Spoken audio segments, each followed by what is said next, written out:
So don't take my word for it. Here's some of the case studies that have been produced over the last couple of years within football from University of South Wales, in a number of different roles across the football sector. So first and foremost, we've got Josh Morris, who was a graduate of our BSc Football Coaching and Performance programme, and he's now a first team analyst at Cardiff City Football Club. On to warmer climates, we have Gough Sacramento, who is the opposition analyst for AS Monaco. So Gough took the opportunity to gain experience outside of his degree and worked with the Football Association of Wales within their performance analysis team. So gained great experience there, went above and beyond, and now is in full-time employment in Monaco. Nia Davies has been extremely successful, and during her degree, actually, she went above and beyond and was offered a Swansea City FC as a full-time head of girls development and academy coach. So she actually had to take a break from her studies and undertake her final year part-time because Swansea City FC provided her with the opportunity to go with her full-time.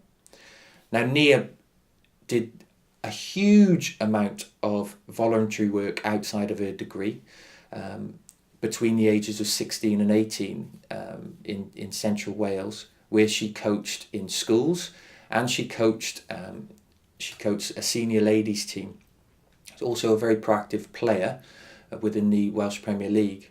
So she gained a wealth of experience before actually coming to the degree programme at USW.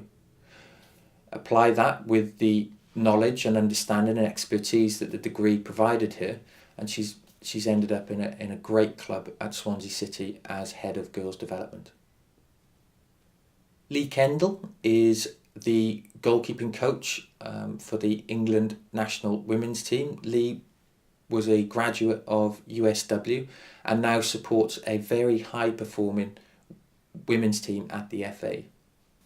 Supporting Lee is David Gough, who is the opposition analyst and coach for the England ladies team, along Mark Sansom and Lee Kendall. So the Welsh coach has really taken over the England ladies team there. Those are just some of our on-campus students that have been successful.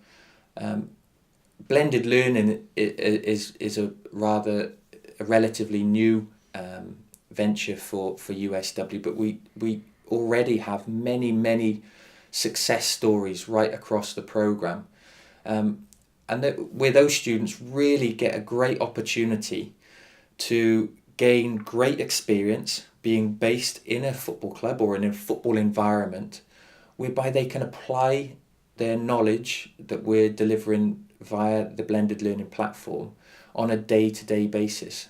And so in some ways the blended learning student is in a better position because they're creating those networks and those opportunities within the industry from their point of starting the course, whereas some of our on-campus students need to actually go out and seek those through placement opportunities within their second year. So we've got a number of excellent examples across the programme where they've either gone on to a top-up degree or they've actually gained full-time or casual employment come the end of the course.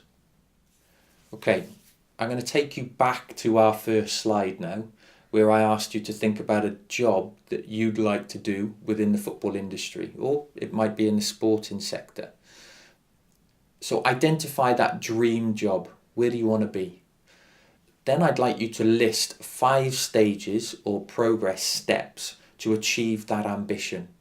So for example, I would like to be a chief executive of a national governing body, preferably the Football Association of Wales, within a 20-year timescale. So what incremental steps do I need to put in place to make sure that I achieve my ultimate objective?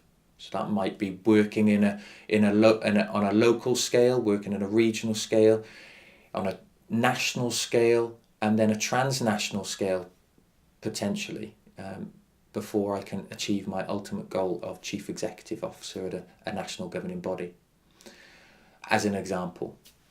And then from the case studies explored, if you're not a member on LinkedIn already, go onto LinkedIn, create yourself a profile, or just search for an individual that possibly fits that profile of the job that you aspire to achieve. So I would go onto LinkedIn and I would identify who is the existing Chief Executive Officer for the Football Association of Wales. Then possibly look at their knowledge, their expertise, and what they bring to that position right now.